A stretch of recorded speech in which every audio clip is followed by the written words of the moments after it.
예수님께서 마지막까지 제자들에게 항상 기도하고 낙심하지 말라 이런 당부를 하셨죠. 그런데 낭망합니까? 안 합니까? 낙심하죠? 낭망합니다.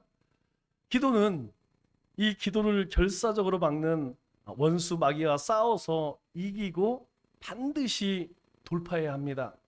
그런데 거기에 걸려서 넘어지기 때문에 우리가 낙심하는 것이죠.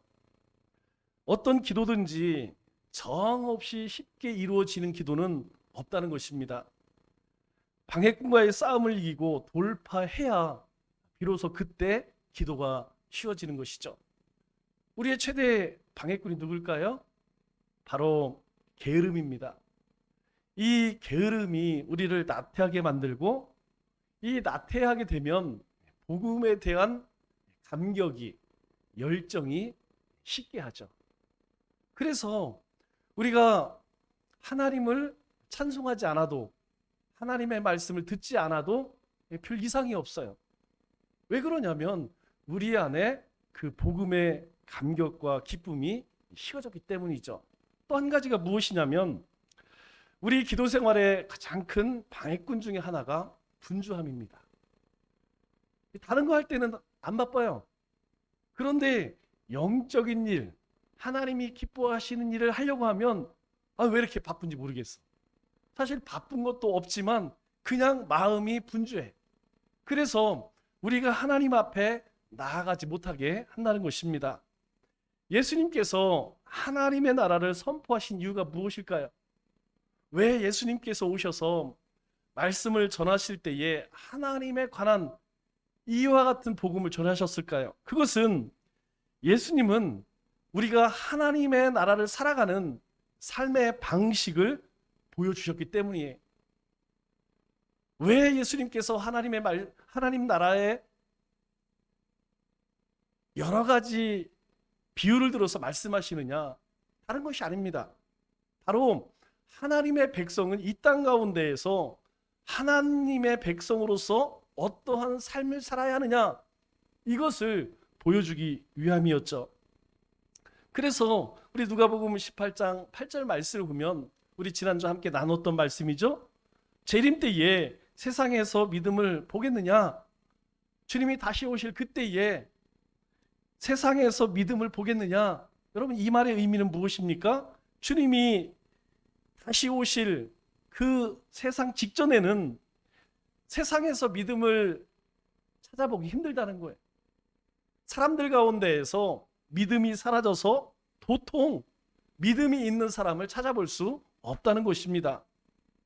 왜냐하면 사람들이 더 이상 기도하지 않기 때문이라는 것이죠. 자신의 힘으로 필요한 것을 얼마든지 얻을 수 있다는 이 무신론자 세상이 되면 사람들은 더 이상 기도하지 않는다는 것이죠. 우리의 삶은 모든 것이 하나님으로부터 옵니다. 은혜도 구원도 우리의 삶의 필요도 우리의 시간도 우리의 모든 것은 다 하나님으로부터 오는 거예요. 그래서 우리는 하나님 앞에 구하고 그 뜻을 쫓아 살아가는 것입니다. 그런데 하나님 앞에 구하지 않는 것은 하나님이 필요가 없어요. 왜? 하나님 없이도 난 잘 살 수 있다고 생각하기 때문에, 또 잘 살고 있다고 여기기 때문에 더 이상 하나님 앞에 나가지 않는다는 것이죠.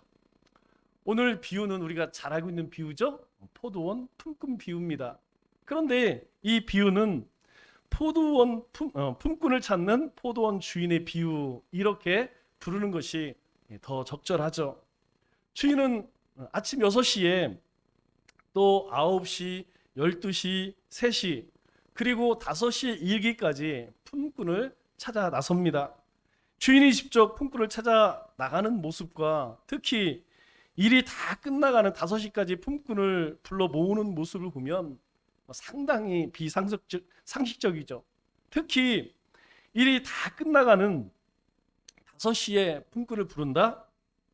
이 주인은 아주 비상식적일 만큼 관대한 사람입니다. 그래서 이 비유를 이끌어가는 이야기의 핵심은 일상적이지 않은 주인의 모습이라는 것이죠. 우리가 이런 사람을 우리 주변에 찾아볼 수 있을까요? 네, 없습니다. 우리는 일한 만큼 그렇게 비용을 지급하지, 이 주인과 같이 불과 1시간 일한 사람에게 하루의 품삯을 준다? 이런 사람은 사실 찾아보기 어렵습니다. 그래서 이 비유의 초점은 품꾼이 아니라 이 포도원 주인에게 맞춰져 있다는 것을 우리가 알 수 있죠. 우리 6절의 말씀을 보면 이렇게 시작을 합니다. 제 11시에 나가보니 서 있는 사람이 또 있는지라. 오후 5시죠? 6시에 일이 끝나요. 그런데 5시에 사람을 부릅니다. 그리고 무엇이라고 이야기하냐면 그 사람에게 너희는 어찌하여 종일토록 놀고 여기 서 있느냐, 이렇게 이야기를 해요. 일자리를 찾지 못하는 이 품꾼들을 종일 놀고 있는 사람이라고 표현을 하지만 사실 그 사람들은 일거리를 제쳐두고 시간을 허비하는 그런 사람들이 아니라는 것입니다. 왜냐하면 그들은 자신을 필요로 하는 사람들에게 선택을 받아야 하는 그런 처지였지만 누구도 자신을 선택하는 사람이 아무도 없었다는 것이죠. 일을 하고 싶어도 할 수 없는 사람들이었다는 것입니다. 7절에 이렇게 이야기를 하죠. 우리를 품꾼으로 쓰는 이가 없음이다. 이 말의 의미는 우리도 일하고 싶어요. 우리도 열심히 일을 해서 품삯을 받고 싶습니다. 그런데 우리를 쓰는 사람은 아무도 없습니다. 그래서 주인이 이야기하죠. 너희도 포도원에 들어가라. 그들이 일자리를 찾지 못하는 것은 개인의 게으름이나 부족함 때문이 아니라 그들이 일자리를 찾아 헤맬 수밖에 없는 이런 사회적 상황이라는 것을 우리에게 말씀해 주고 있죠. 여러분, 이 시대는 어떻습니까? 이 시대도 마찬가지예요. 우리 젊은이들도 좋은 일자리 찾고 싶어 해요. 그런데 그런 자리가 만만치가 않습니다. 여러분, 우리가 청주에 살아 피부에 와닿지 않지만 이 수도권에 가면요, 이 지방에 우리 한번 말씀드렸죠? 지잡대라고 이야기하죠. 이게 뭐 사람 취급도 안 해요. 아주 서류도 접수를 안 하려고 합니다. 여러분, 그것이 우리의 잘못인가요? 우리 저희 고모가 세 분이 계셨는데 이분들이 예전에 이렇게 집에 오시면 항상 하는 얘기가 할아버지가 학교를 안 보냈어. 이 얘기를 항상 하세요. 자신들이 오빠들보다 훨씬 똑똑했다는 거야. 한글을 읽게 치고 공부도 더 잘했다는 거야. 그런데 오빠 두 사람은 공부를 시키고 딸들은 공부 안 시켰다는 거예요. 그게 한이 된다는 거예요. 매일 그 얘기합니다. 여러분, 그 시대에는 다 그랬어요. 그런 환경이었어요. 아마 이 자리에 계신 분들도 공부 더 하고 대학까지 하고 싶은 사람들 많이 있었겠죠. 그런데 가정 환경이 안 돼, 가정 환경이. 요즘에는 이제 퇴직을 한 60쯤에 하면 여러분 아직 생생합니다. 얼마든지 일할 수 있어요. 그런데 일을 하고 싶어도 일자리가 없어. 써주는 사람이 없어. 일을 하고 싶지만 써주는 사람이 없다는 거예요. 여러분, 이것은 그 처지가 되어보지 않으면 알 수가 없습니다. 여러분, 일을 하고 싶지만 일자리가 없어서 하루하루 사는 인생이요, 그냥 숨이 콱콱 막혀요. 이 밥이 이게 입으로 들어가는지 어디로 들어가는지 밥맛을 못 느낍니다. 여러분, 이 품꾼들의 마음이 그랬다는 것이죠. 아침에 나올 때에 내가 오늘 하루 일을 하면 내가 이 상을 받아서 오늘 집에서 기다리는 우리 아이들, 우리 와이프 쌀 한 대박, 치킨에도 한 조각 사가서, 여러분 생각해 보세요. 집에서 그렇게 자신만 기다리는 가족들을 생각하고 있을 때에 이 사람들이 그냥 할 일이 없어서 그렇게 놀 수 있었을까요? 아마 말은 하지 못하도 입이 바싹바싹 타들어갔을 겁니다. 이 품꾼들이 받은 한 데나리온은 당시 일용직 노동자의 하루 일당입니다. 흥미로운 것은 이 품삯을 지불하는 순서에 8절 말씀을 보니까 이렇게 말씀합니다. 품꾼들을 불러 나중 온 자로부터 시작하여 먼저 온 자까지 삭을 주라. 뭔가 좀 이상하죠? 여러분, 하루 일당을 주면 먼저 아침 6시 와서 12시간을 일한, 정말 수고한, 땡볕에서 하루 종일 일한 이 사람부터 줘야 되지 않겠어요? 그런데 순서가 바뀌어. 가장 늦게 온 사람부터 먼저 주고, 그리고 가장 먼저 온 사람을 제일 나중에 주는 거예요. 그럴 때에 여러분 어떤 생각이 들까요? 주인이 얼마를 지불할지 모든 사람들이 다 관심을 갖지 않겠습니까? 과연 저 5시에 온 사람, 3시에 온 사람, 12시에 온 사람, 9시에 온 사람, 그리고 아침 일찍 온 사람 똑같이 줄 것인가? 차등해서 줄 것인가? 여러분 모든 사람들이 궁금하지 않겠습니까? 6시에 온 사람들은 이미 주인과 약속을 했어요. 주인이 약속했습니다. 오늘 말씀 우리가 잘 읽어보면 그래요. 6시에 온 사람에게는 내가 오늘 하루 열심히 일하면 내가 한 데나리온을 줄 거야. 하루 품삯 줄 거야. 그런데 그 이후에 온 사람에게는 액수에 대해 이야기하지 않아요. 그냥 우리 포도원에 들어가 일해. 내가 6시간만 일해도 3시간만 일해도 1시간만 일해도 내가 한 데나리온 줄 거야. 이런 얘기 하지 않습니다. 오직 6시, 아침 6시에 온 사람에게 한 데나리온을 약속하고 나머지 얘기는 이야기하지 않아요. 우리 일반적으로 1시간 일하는 사람에게 기대할 수 있는 액수가 얼마일까요? 우리 최저임금이 얼마죠? 9,620원입니다. 이들이 12시간을 아침 6시부터 저녁 6시니까 12시간을 일했어요. 그러면 1시간 일하는 사람은 당연히 12분의 1 데나리온을 받아야 마땅하죠. 하지만 주인은 그렇게 하지 않았어요. 1시간 일한 사람에게도 한 데나리온을 지급합니다. 9절 말씀을 보니까 이렇게 이야기하죠. 제11시에 온 자들이 와서 한 데나리온씩을 받거늘. 1시간 일한 사람도 한 데나리온을 받았어요.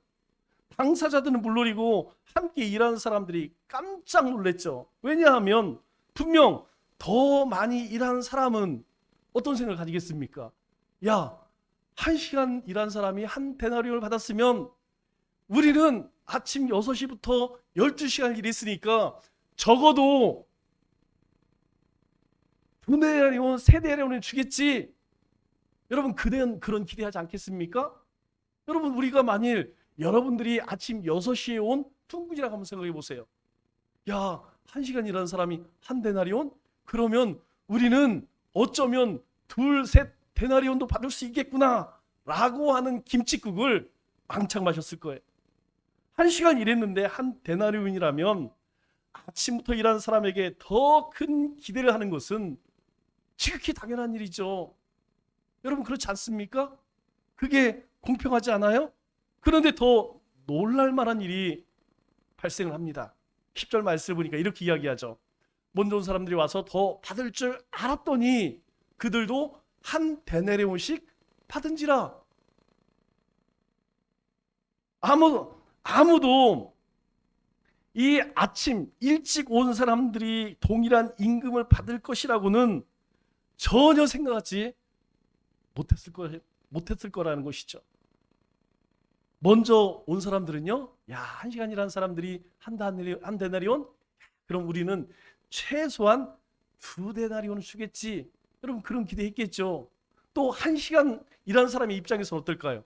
아니, 나는 1시간밖에 일하지 않았는데 한 데나리온을 줘? 그런데 아니, 아침 6시 와서 저렇게 수고한 사람에게도 1시간을 줘? 아마 두 사람 다 놀랐을 거예요. 6시에 온 사람도 놀고 저녁에 5시에 온 사람도 다 놀랐을 것입니다. 먼저 온 사람들의 불만은 지극히 당연하죠. 그들은 마지막 5시에 온 사람들과 자신들의 노동시간 그리고 극악한 노동 환경, 강도에 대해서 호소할 수밖에 없는 거예요. 왜 억울하죠? 그래서 11절, 12절에 이렇게 이야기합니다. 자, 동일하게 한 데나리온을 받은 후 집 주인을 원망하여 이르되, 예, 원망할 수밖에 없어요. 아니, 누구는 1시간 일하고 한 데나리온, 우리는 12시간 일하고 한 데나리온. 이건 뭔가 맞지가 않아. 나중은 이 사람들은 1시간밖에 일하지 아니하였거늘 그들을 종일 수고하며 더위를 견딘 우리와 같게 하였나이다. 그리고 12절에 뭐라고 이야기합니까? 이들이 하는 이야기가 바로 그거예요. 원망하면서 우리는 종일 수고하며 더위를 견딘 우리와 같게 하였나이다. 이것은 전혀 우리에게 가산점을 주지 않은 것, 이것은 너무나 불공정합니다. 여러분, 우리가 세상을 살면서 세상이 공정합니까? 공정하지 않습니까? 우리 이전 대통령이 그런 이야기를 했죠.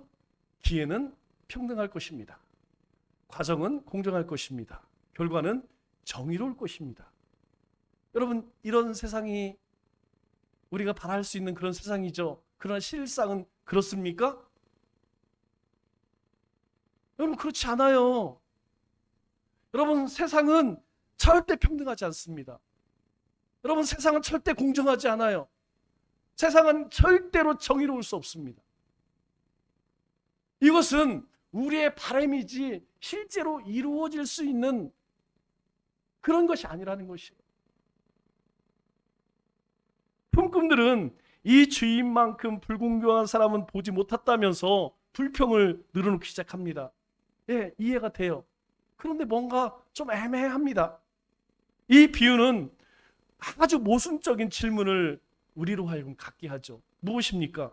주인은 은혜가 있는 사람일까요? 예, 은혜 있는 사람이에요. 예, 이 주인, 포도원 품꾼, 그들을 일꾼을 쓴 이 포도원 주인은 은혜가 넘치는 사람입니다. 어떤 사람이 6시에도 사람을 부르고 그 얘기는 뭐예요? 이미 그날 일할 품꾼을 다 불렀다는 얘기예요. 그런데 새참을 사러 9시에 나가보니까 또 사람이 있어. 또 데리고 갑니다. 점심 준비하기 위해서 시장에 가보니까 그 사람들이 또 있어요. 또 데려갑니다. 그리고 그들의 일당을 주려고 이제 우체국에서 돈 찾으러 갔는데 3시 또 있어요. 또 데리고 갑니다. 뭔가 먹여서 보내려고 장 보러 가는데 5시에 또 있어요. 또 데려갑니다. 뭘 의미해요? 일 시키려고 데려가는 거예요? 아니라는 것입니다. 그들이 딱해서, 그들이 불쌍해서 그 사람으로 인하여서 그 품꾼을 기다리는 그 가족들을 생각할 때 이 포도원 주인은 너무 가슴이 아팠어요. 그래서 필요 없지만 그럼에도 불구하고 그들을 일꾼을 썼어요. 은혜가 넘치는 사람입니다. 그러면 이 포도원 주인은 불공정한 차별주의인가요? 예, 맞습니다. 차별해요. 아니, 12시간 일한 사람과 1시간 일한 사람을 동등하게 그렇게 한 대나를 줘요? 아니, 세상에 이렇게 차별하는 것이 있어요. 이렇게 불공정한 것이 어디 있습니까? 이러한 질문에 대한 주인의 답변이 이 비유의 나머지를 이루고 있습니다. 그들의 이 불평을 입막음하는 가장 분명한 말이 13절 말씀이죠. 13절에 이렇게 이야기하죠. 친구여, 내가 내게 잘못한 것이 없노라. 친구여, 내가 너에게 뭐 잘못한 거 있어? 너와 내가 약속한 게 있잖아. 내가 오늘 일하면 너에게 한 데나리온을 내가 약속했잖아. 그것을 너에게 지불했잖아. 주인은 약속을 어기지 않았다는 것입니다. 그렇다면 도대체 무엇이 문제일까요? 주인의 입장에서는 문제될 것이 하나도 없었습니다. 문제를 삼은 자들은 이 상황을 부당하게 받아들인 먼저 온 사람들이라는 것이죠. 여러분, 우리가 신앙생활을 최소 10년, 20년, 30년 그 이상도 한 사람들이 많이 있어요. 그러면 우리가 신앙의 연수가 깊어지면 깊어질수록 우리 안에 기쁨과 감사와 만족이 충만할까요? 반드시 그렇지는 않다는 것입니다. 이상하죠? 이 세상의 그 어떤 것과 하나님이 구원하신 그 구원을 비교할 수 있습니까? 없어요. 하나님의 구원의 은혜와 비교할 수 있는 것은 아무것도 없습니다. 우리는 다 알고 있어요. 그런데 우리의 신앙의 영수가 더 깊어가면 깊어갈수록 우리 안에 기쁨과 만족과 감사, 여러분 이것이 더 충만해지나요? 그렇지는 않다는 것입니다. 누구의 문제일까요? 주인의 문제인가요? 아니라는 것입니다. 그들에게 문제가 되었던 것이 무엇일까요? 주인은 그들에게 약속한 이상을 베풀지 않았다는 거예요. 예, 우리에게 한 데나리온 약속한 거 맞습니다. 하지만 저 1시간 일한 사람에게 한 데나리온을 줬다면 우리에게는 더 줘야죠. 마지막 온 사람에게 한 데나리온을 준 이 주인의 관대함이 자신들에게는 적용되지 않은 것이 이들의 불만의 이유였다는 것입니다. 그러나 그들의 주장은 옳지 않죠. 그래서 주인은 그들에게 14절, 15절로 쐐기를 받습니다. 내 것이나 가지고 가라. 나중에 온 사람에게 너와 같이 주는 것이 내 뜻이니라. 야, 내가 너하고 약속했잖아. 너는 이거 받아서 가. 너하고 약속한 거 나는 지켰어. 내가 내 것을 가지고 내 뜻대로 할 것이 아니냐. 내가 선함으로 내가 악하게 보느냐? 너 오늘 아침에만 해도 일자리가 없어서 누가 나를 데려갈까? 그렇게 초조해하며 담배 피고 있었잖아. 그렇게 초조하게, 그리고 내가 아침에 그렇게 뽑혀서 봉고차에 오를 때에 너 어땠어? 뽑히지 않은 다른 사람을 보면서 그렇게 기쁘고 즐거운 마음으로 하루 종일 땀을 흘리며 일했잖아. 그런데 왜 지금 와서 나를 나쁜 사람이라고 원망해? 주인은 그들과 약속을 지켰고 그들에게 정당하게 행했습니다. 임금을 지불한 것은 주인의 몫이라는 것이죠. 주인은 자기 것을 가지고 자기 마음대로 썼을 뿐이라는 거예요. 그것도 약속한 대로, 그 품들과 계약한 대로 그대로 실행했다는 것입니다. 따라서 주인의 고난을 자신들의 계산과 기대에 따라서 이리저리 요구하는 것은 월권이라는 것이죠. 먼저 온 사람들은 자신들의 몫을 챙기면 되는 것이고 주인은 주인의 일을 하면 되는 것입니다. 그래서 먼저 온 사람들에게 주인이 정당했다고 하는 모습에서 이 주인에게서 관대함을 찾아보기 어렵죠. 누구에게? 먼저 온 사람에게. 그래서 주인은 그들의 불만을 이런 지하에 잘라버리는 것이에요. 만일 이 관대한 주인의 모습을 기대하며 이 비유를 우리가 읽는다면 그 주인의 모습을 우리는 우리의 생각과 어긋날 수밖에 없습니다. 그렇다면 이 비유는 주인의 공정함을 말하고 있을까요? 예, 맞습니다. 그런데 이 공정에는, 이 주인의 공정에는 주의가 필요합니다. 그것은 주인의 공정은 품꾼들의 공정과 다르다는 거예요. 주인이 생각하는 공정과 품꾼들이 생각하는 공정은 전혀 다르다는 것입니다. 문제를 삼는 자들은 이 상황을 부당하게 받아들인 먼저 온 사람들이었습니다. 하지만 주인의 공정은 달랐습니다. 주인은 품꾼들의 노동 시간과 환경과 관계없이 그들에게 주인이 원하는 것을 주는 것, 그것을 공정이라고 여겼다는 것이죠. 내가 내 포도원에 와서 일을 하면 내가 한 데나리온 줄 거야. 그것이 9시에 오든 12시에 오든 3시에 오든 5시에 오든 그것 상관없이 내 포도원에서 일만 하면 내가 한 데나리온 줄 거야. 이것이 포도원 주인의 공정입니다. 주인의 공정은 주인의 자유와 연관이 있죠. 그렇게 정한 것이 누구죠? 품꾼이 정하는 것이 아닙니다. 주인의 마음이에요. 내가 1시간을 일하든 2시간을 3시간 일이든 6시간 일하든 12시간 일하든 내가 한 데나리온을 주는 것은 누구의 마음이에요? 바로 주인의 마음이라는 것입니다. 이것이 품꾼들과 주인의 차이라는 것이에요.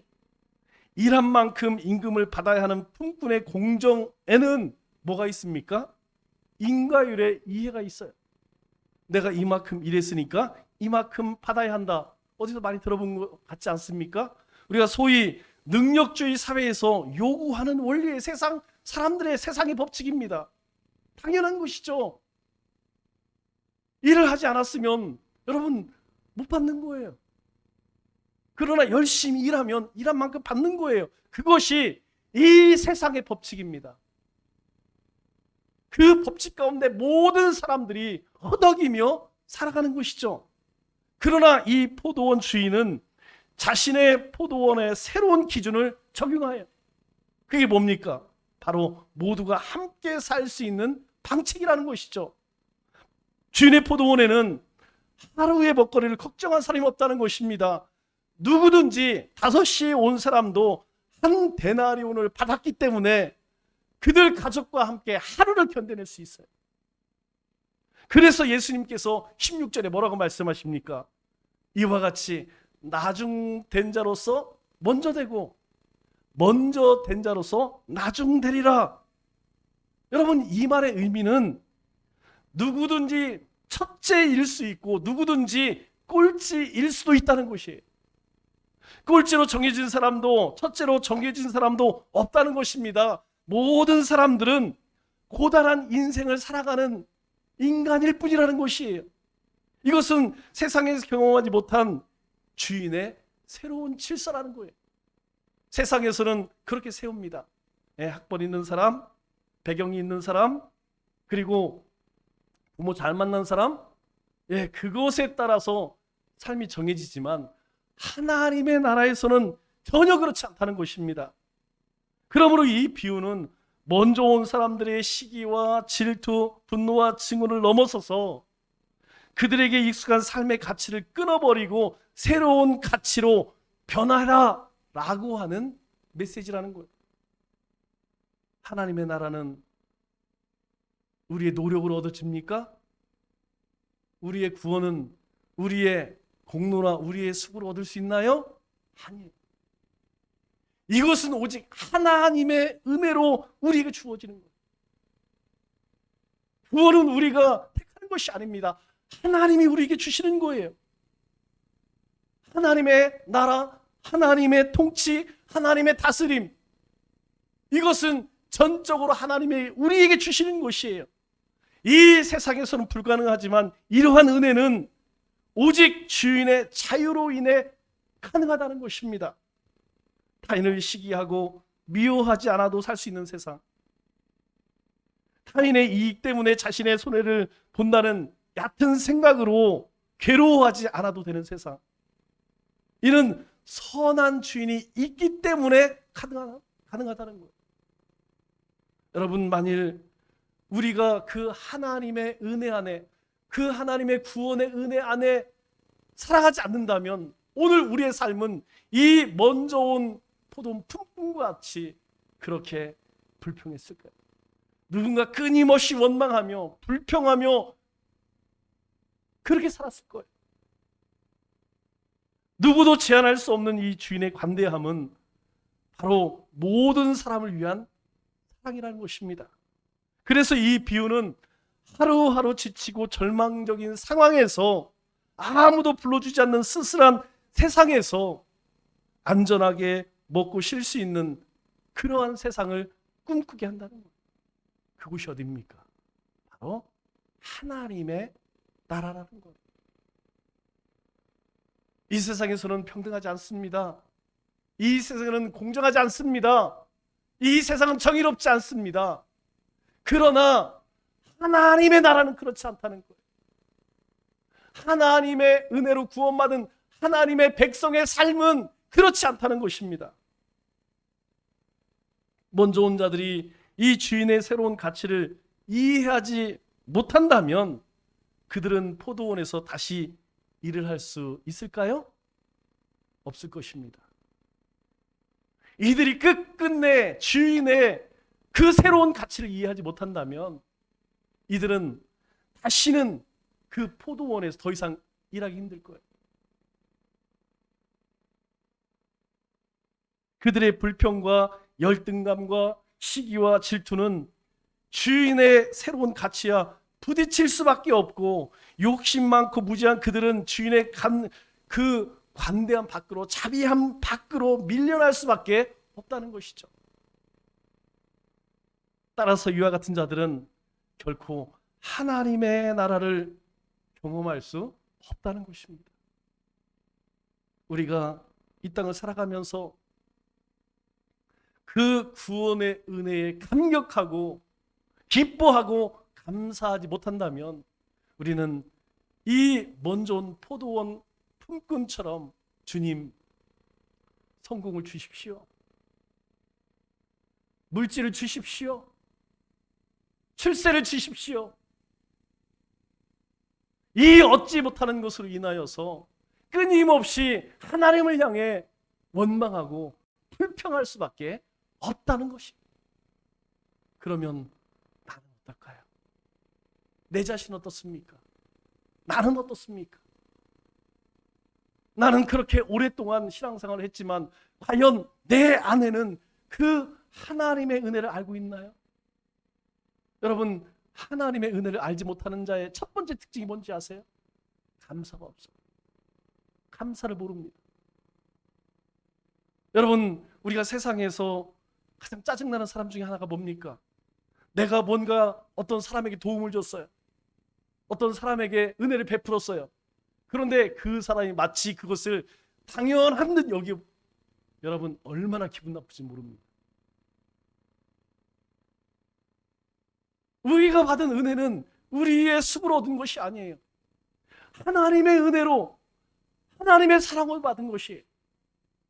그렇기 때문에 우리가 그 은혜를 모르면 우리 안에 감사가 사라져요. 감사가 사라지면 예배가 사라집니다. 기도가 사라져요. 헌신이 사라집니다. 전도가 사라지는 거예요. 왜 내가 예배자 되지 못하지? 나는 왜 기도하지 못하지? 나는 왜 말씀을 가까이 하지 못하지? 나는 왜 하나님 앞에 주님의 몸된 교회를 헌신하지 않지? 나는 왜 복음을 전하지 않지? 이유는 하나님. 구원의 감사가 없으니까, 구원의 은혜가 없으니까. 그래서 주인은 16절 뭐라고 이야기합니까? 나중된 자로서 먼저 되고 먼저 된 자로서 나중될 수 있다, 이렇게 이야기합니다. 말씀을 맺겠습니다. 하나님은 우리에게, 이 포도원 품꾼에게 베푼 이 주인의 은혜와는 비교할 수 없는 그런 은혜를 우리에게 베풀어 주셨습니다. 그렇다면 우리에게 감사가 있나요? 그렇다면 우리에게 감격이 있습니까? 어쩌면 먼저 오는 사람들처럼 여전히 시기하고 불평하고 만족하지 못하고 있지 않은가요? 그렇다면 주인의 세상에 누릴 수 있는 많은 것들을, 이제 그러한 것들은 다른 사람들의 꿈이 될 것이에요. 결코 그리스도 안에서 참된 행복을 누릴 수 없다는 것입니다. 이 한 주 다시 한번 우리 주님께서 우리를 위해 베푸신 크고 놀라우신 은혜와 사랑을 기억하여서 감사하고 찬송하며 그 주님의 뜻을 쫓아 살아가는 우리 믿음의 권속들 다 되시기를 주님의 이름으로 축원합니다.